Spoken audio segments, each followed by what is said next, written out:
الرجیم بسم اللہ الرحمن الرحیم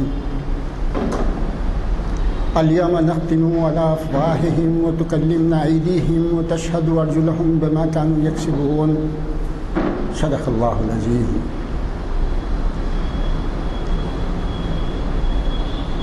السلام علیکم ورحمۃ اللہ وبرکاتہ۔ برادران کرام، ابھی میں نے جو آیت کی تلاوت کی ہے وہ سورہ یاسین کی 64ویں آیت ہے۔ اس کے اندر اللہ تعالیٰ فرماتے ہیں الیوم نختم علی افواہہم، الیوم آج کے دن ہم تمہارے افواہہم منہوں کو مہر لگا دیں گے۔ الیوم نختم علی افواہہم، ہم تم لوگوں کے منہوں کو مہر لگا دیں گے۔ تب وتکلمنا ایدیہم، تمہارے ہاتھ، ایدیہم ہاتھ بولنے لگیں گے، بات کرنے لگیں گے، کلام کرنے لگیں گے، بیان کرنے لگیں گے۔ تکلمنا ایدیہم، آپ کے ہاتھ بیان کرنے لگیں گے۔ وتشہد ارجلہم، اور تمہارے پیر، ارجلہم کہتے ہیں پیر کو، اور تمہارے پیر گواہی دینے لگیں گے۔ تمہارے ہاتھ بیان کرنے لگیں گے، تمہارے پیر گواہی دینے لگیں گے۔ کس بات کی؟ بما کانوا یکسبون، جو کچھ بھی تم کیا کرتے تھے۔ پیروں سے جو ہے تم نے کہاں کہاں